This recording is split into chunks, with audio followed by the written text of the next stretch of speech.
The cold seeped through the thin wool of the sweater, a familiar ache that had settled deep in my bones. It was a soul cold, sharp and unforgiving, smelling of diesel fumes and grilled meat from a vendor I couldn't afford. From my crouched position in the alley, the Grand Hotel was a universe away, a golden monolith humming with a warmth I could only imagine. The muffled pulse of music, the laughter like distant chimes, it all filtered through the service entrance grate, a feast for someone starving. I was Lena, I was 18, and this alley was my current home. My world had shrunk to the space between hunger and cold, between one day and the next. Tonight, I was hiding behind a row of overflowing dumpsters, trying to catch a whisper of heat from the hotel's ventilation system. That's when I heard them. Two men, their voices low and urgent, huddled near the service door. They wore the black suits of hotel security, but their posture was wrong. Too rigid. Too predatory. Top of the grand staircase, the first one said, his voice a gravelly rasp. 10 o'clock, sharp. When he pauses to greet the minister. The carnation is the signal? The second asked. Red carnation on the left lapel. Can't miss it. One shot. Clean. We use the girl as the distraction. My breath caught in my throat, a knot of ice. Girl? What girl? The one who makes the scene, the first man clarified, impatient. She'll create the chaos. We slip out in the confusion. By the time they figured out, we're gone. And Kwon Jihan is dead. Kwon Jihan. The name was a ghost on the city's lips, a whisper in the boardrooms, and a thread in the alleys. The head of the Golden Dragon Syndicate. A man who moved through the world like he owned the very air people breathed. I'd seen his picture once, on a discarded newspaper.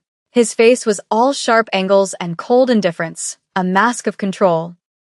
My first instinct was survival. Forget what I heard. Sink back into the shadows. The world of men like Kwon Jihan was not my world. Getting involved was a death sentence. But then I thought of the bullet. The clean, simple plan. A man was going to die in the next 10 minutes, and I was the only person on this miserable street who knew it. My mother, a nurse before she got sick, used to say that knowing and not acting was a sin of its own. Her voice was a faint echo now, a memory from a life that felt like it belonged to someone else. I looked at my hands, chapped and dirty. I had nothing. No one. What was one more risk in a life made of them? The clock on a distant church tower began to chime the hour. 10 o'clock. I didn't think. I just moved. Slipping through the service entrance was easy. A chef was shouting at a delivery boy, the door propped open for a precious few seconds. I was a ghost in the chaos of the kitchens, my dirty sweater and old jeans invisible against the clatter and steam. I moved through hallways that smelled of bleach and old grease until I emerged into a different world. A world of marble and gold leaf, of crystal chandeliers that dripped light onto men in tailored tuxedos and women in silk gowns. The air was thick with perfume and the low hum of power. I was a stain on a masterpiece, a discordant note in a perfect symphony. People's eyes slid over me, then quickly away, a flicker of disgust or pity before they returned to their champagne. I kept my head down, my heart a frantic drum against my ribs, and pushed toward the sound of the orchestra. And then I saw him. He was standing at the bottom of the grand staircase, a vision of absolute authority. His suit was a masterpiece of black Tom Ford tailoring, so dark it seemed to absorb the light around him. He wasn't the biggest man in the room, but he was the center of it. Gravity bent in his direction. People orbited him, their smiles strained, their postures deferential. He moved with a surgical precision, his stillness more intimidating than any overt threat. On his left lapel, just as the men had said, was a single, blood-red carnation. He started to ascend the stairs, taking them one at a time. Each step was deliberate, unhurried. Near the top, the Minister of Commerce waited, his hand outstretched. I scanned the balcony above, the shadowed alcoves. I saw a glint of metal, a barrel. Time stopped. My blood ran cold. Shouting was useless. It would only make me the first target. I needed to move him. Physically. I needed to shatter the perfect, lethal tableau. I broke through the line of onlookers, ignoring their gasps of outrage. I ran. My worn-out sneakers were silent on the plush runner carpeting the marble stairs. He was 3 steps from the top, his hand just beginning to lift to greet the minister. I didn't slow down. I launched myself at him, my hands reaching not for his body, but for the pristine white fabric of his dress shirt. I grabbed a fistful of the expensive cotton and pulled, tearing it with all the strength my desperate, underfed body possessed. The sound of ripping fabric was louder than a gunshot in the suddenly silent ballroom. He was thrown off balance, his perfect composure finally broken.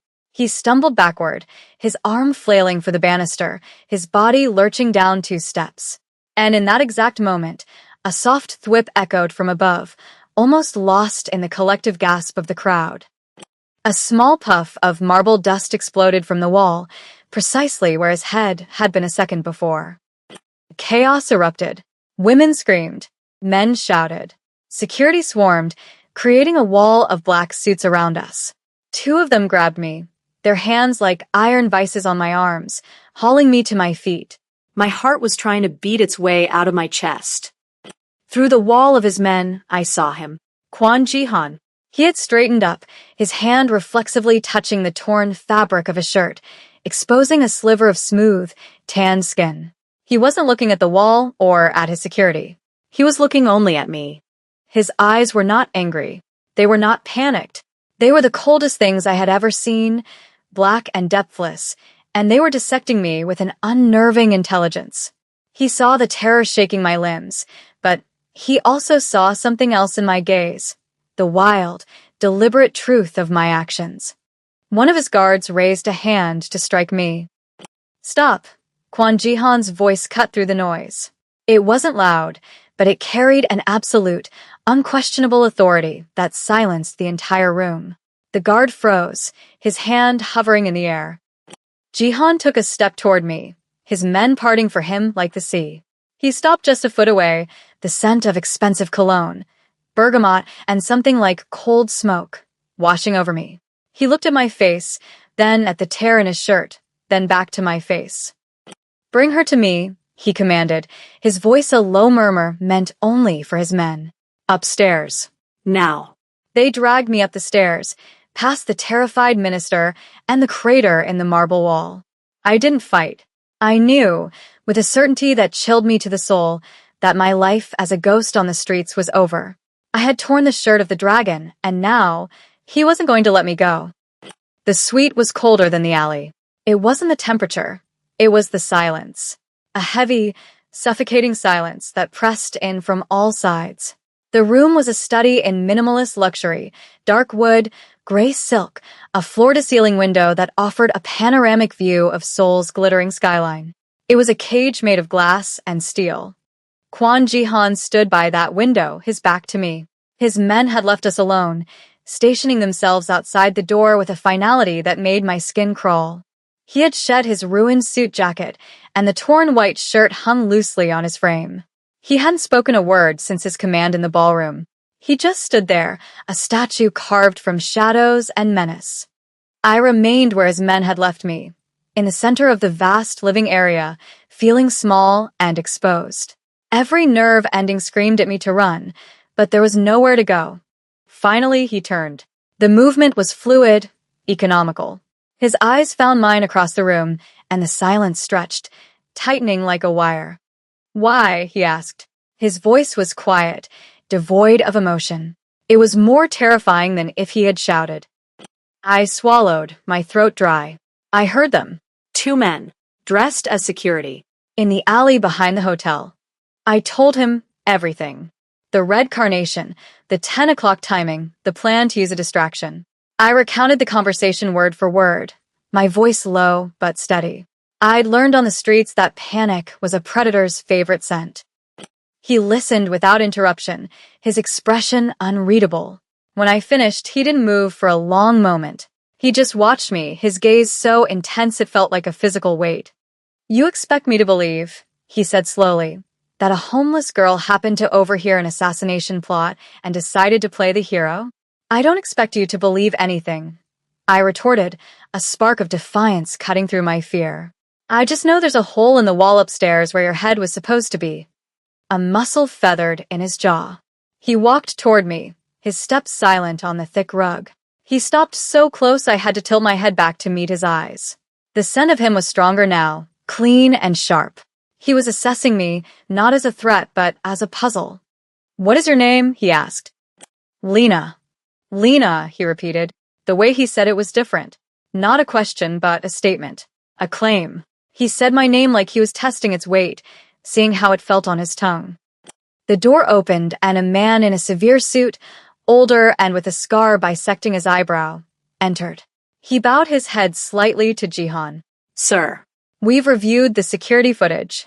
2 of our own men, Kang's recruits, left the premises moments after the incident. They've vanished. The bullet confirms a silenced, high-caliber rifle fired from the east balcony.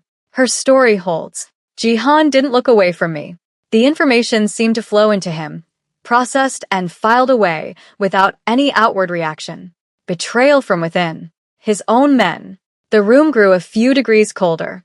He gave a slight nod to the older man, Mr. Choi, who then retreated, closing the door behind him. We were alone again. "Carelessness," Jihan said, his voice a low rasp. He absently touched his right wrist, his thumb tracing a thin, silvery scar that peeked from under his cuff.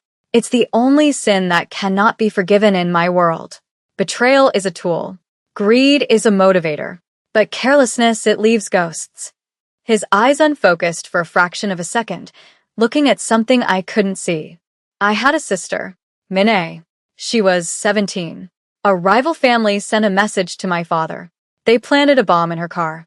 My security team was supposed to sweep it every morning. That day, they were careless." He didn't say more. He didn't have to. The story hung in the air between us, a stark and brutal explanation for the man he had become.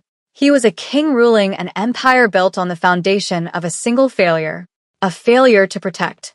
His one vulnerability was a ghost named Minnie. The admission, as cold and factual as it was, changed the air between us. It was a crack in the marble facade, a glimpse of the man beneath the monster. Mr. Choi re-entered, without knocking. "Sir, the building is compromised. We need to move. What are your orders concerning her?" He tilted his head in my direction, his expression making it clear that disposal was the most efficient option. She was a loose end, a witness. I held my breath. My life was being weighed on a scale I couldn't see. Jihan looked at me, a long, searching look. He saw the grime on my skin, the fear in my eyes, the stubborn set of my jaw. He saw the girl who ran toward the danger, not away from it. "She is a loose end," he said, agreeing with Choi, and my stomach plummeted. "But the men who tried to kill me are still out there. They know her face. If they find her on the street, they will silence her. And I will lose the only witness who can identify them." His logic was cold, tactical. It had nothing to do with gratitude or mercy. It was about utility. I was a tool. "You have a choice, Lena," he said, his focus entirely on me again. "You can walk out that door. My enemies will find you within a day. Or you can stay with me. You will be safe. You will be fed. But you will belong to me. Your life will no longer be your own." It wasn't a choice. It was a gilded cage or a shallow grave. I thought of the alley, of the gnawing hunger and the endless, biting cold.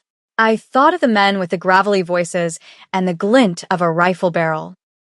I met his gaze, my own unwavering. "I'll stay." A flicker of something, surprise, respect, passed through his dark eyes before the mask of indifference slammed back down. "Choi," he said, turning to his man. "Find her something to wear. Something clean." An hour later, I stood in the penthouse bathroom, the hot water from the shower sluicing away days of street grime. The clothes laid out for me were simple but luxurious, black silk pants and a soft cashmere sweater. When I emerged, clean and dressed in borrowed finery, Jihan was standing by the window again, a glass of amber liquid in his hand. He turned as I entered, and for the first time, his eyes swept over me with an entirely different kind of assessment. He was no longer looking at a piece of a puzzle. He was looking at a woman. The silence hummed, charged with a new, unspoken tension. He saw me, not the homeless girl, not the witness, but Lena. And in that moment, I understood that the cage he offered was infinitely more dangerous than the one I had just escaped. The penthouse was a fortress overlooking the Han River, a monument to wealth and paranoia. For a week, I lived in a state of suspended reality. I ate food prepared by a silent housekeeper, slept in a bed with 1,000 thread count sheets, and wore clothes that cost more than everything I had ever owned combined. I was a prisoner in a palace, and Quan Jihan was my warden. He was a ghost in his own home. He would be gone for hours, sometimes days, and then reappear without a word, his presence a sudden drop in atmospheric pressure. We rarely spoke, but I felt his eyes on me. When I was reading one of the books from his vast library, or staring out at the city lights, I would feel a prickling on my skin and look up to find him watching me from a doorway, his expression unreadable. He was hunting the traitors. I knew it from the grim set of his jaw and the low, urgent phone calls he took in his office. His empire had been threatened, his authority questioned. The failed assassination was not an end, but a beginning. The illusion of safety shattered on a Tuesday. We were in an armored sedan, moving through the dense traffic of Gangnam. I was looking out the window, watching the blur of faces on the sidewalk, when Jihan suddenly stiffened beside me. "Down," he yelled, his voice a whip crack of command. He threw himself over me, his body a hard, unyielding shield, crushing me into the leather seat just as the world erupted in fire and sound. The car lifted, thrown sideways by a massive concussion. Glass shattered, metal screamed. The force of the blast was a physical blow, knocking the air from my lungs. Darkness. The ringing in my ears was deafening. The car was on its side, the smell of smoke and gasoline filling the small space. Jihan groaned above me, his weight a deadening pressure. "Jihan." I gasped, my voice hoarse. He pushed himself up, his movements strained. In the dim, chaotic light filtering through the shattered windows, I saw blood. A dark stain was spreading rapidly across the side of his white shirt. "We have to get out," he grunted, his face pale with pain.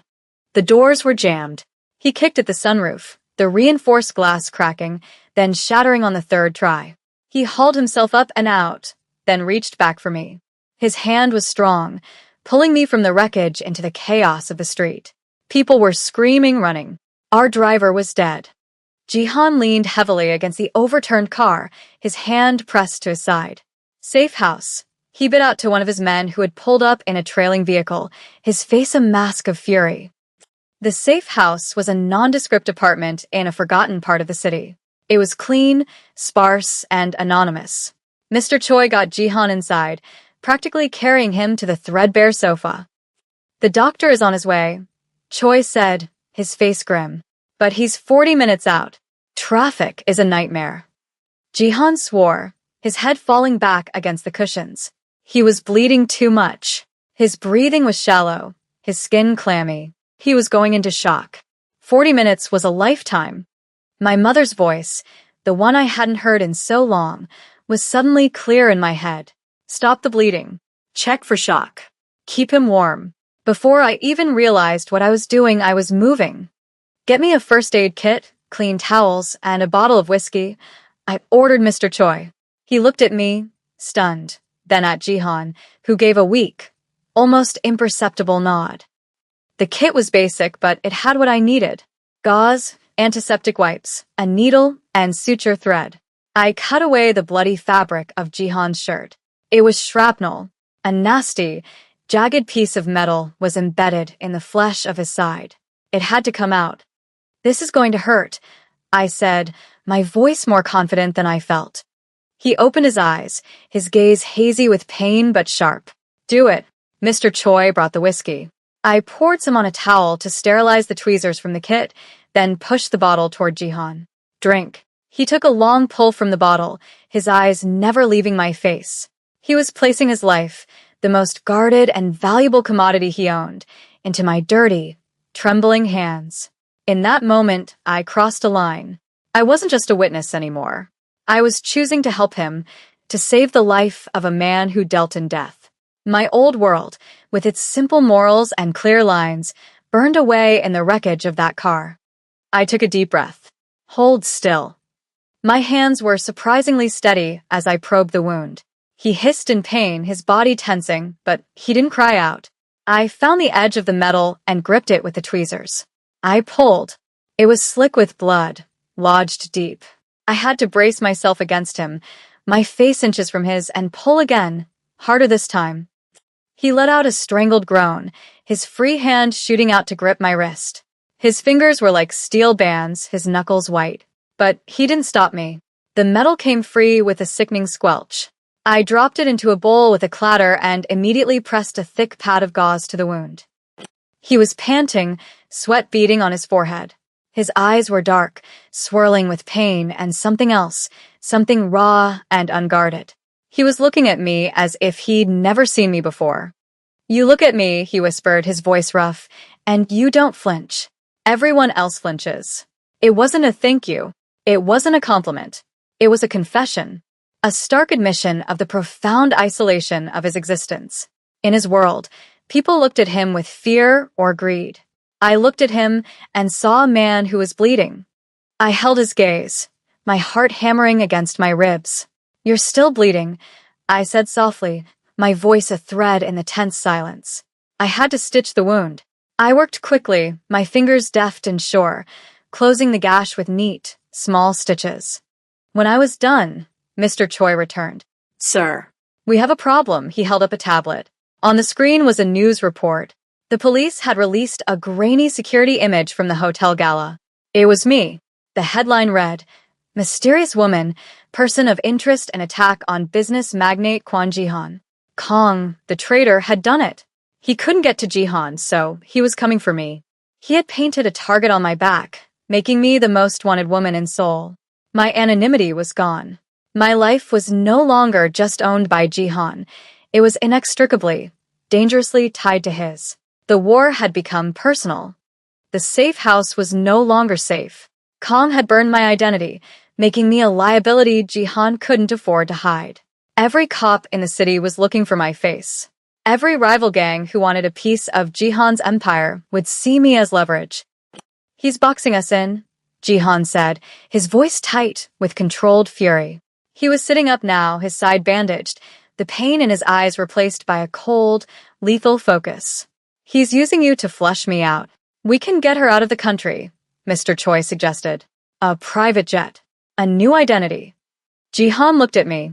The offer hung in the air, a phantom limb of my old freedom. I could run. I could disappear and spend the rest of my life looking over my shoulder, a ghost with a new name. Or I could stay. I could face the storm with the man who had become its center. Running felt like a different kind of death. "No," I said, the word coming out stronger than I expected. "He used me to start this.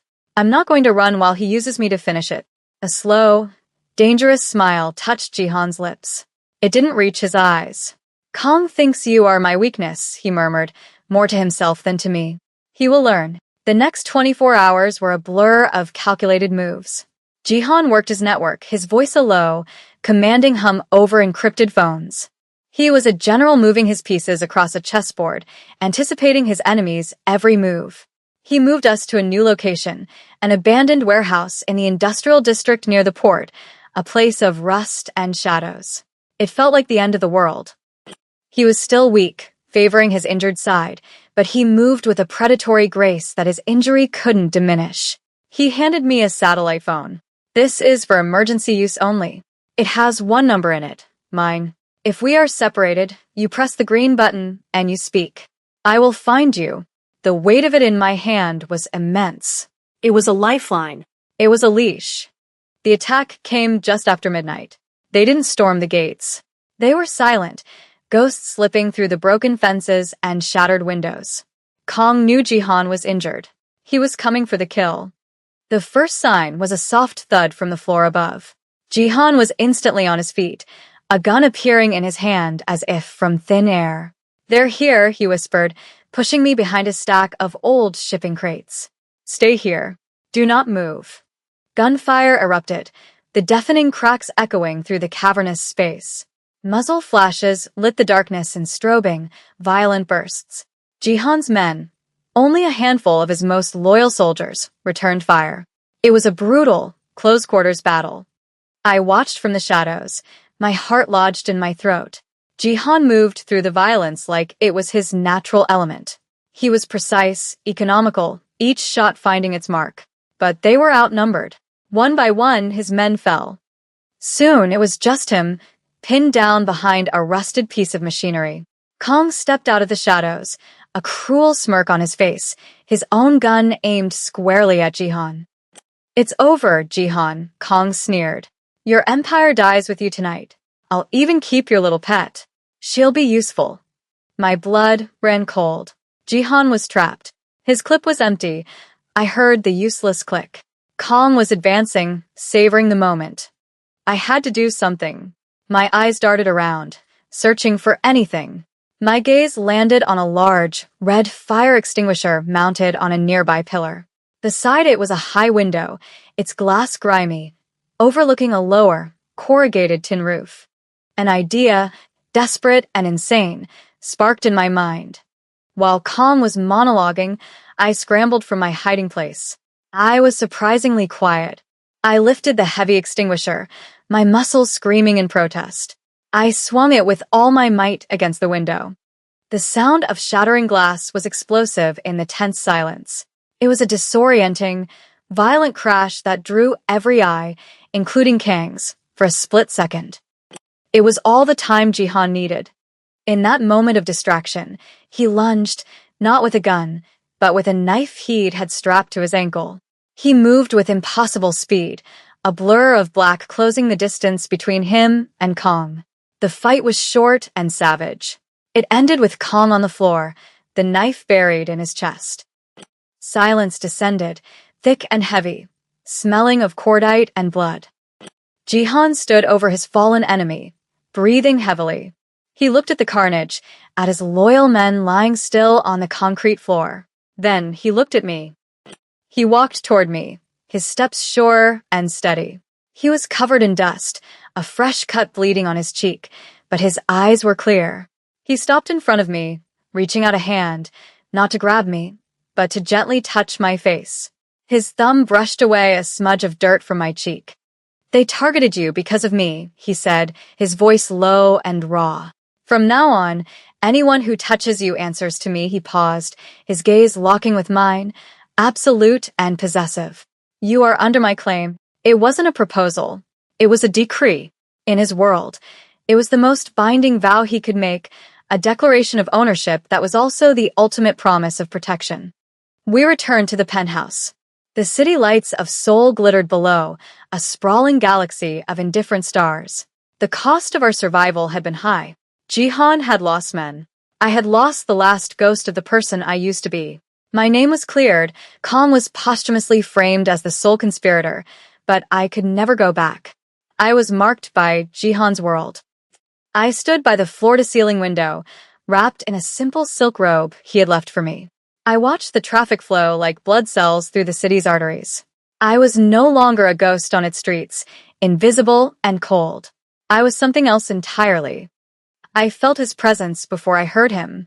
He came to stand behind me, so close I could feel the heat radiating from his body, but not touching. We stood in silence for a long time, watching the city breathe. He didn't say he was sorry. He didn't say thank you. He said something far more significant. "Kang's territory is now mine," he stated, his voice a low rumble at my back. "It was the price for your name. He had not just protected me. He had avenged me. He had conquered his enemy and laid the spoils at my feet, an offering paid in blood and steel. He had erased my past by seizing his future." I looked at our reflections in the dark glass, my small form, and behind me, the powerful, unyielding silhouette of the man who now owned my life.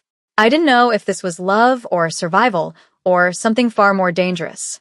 But as I met my own eyes in the reflection, I knew I had made my choice, and I would not look back.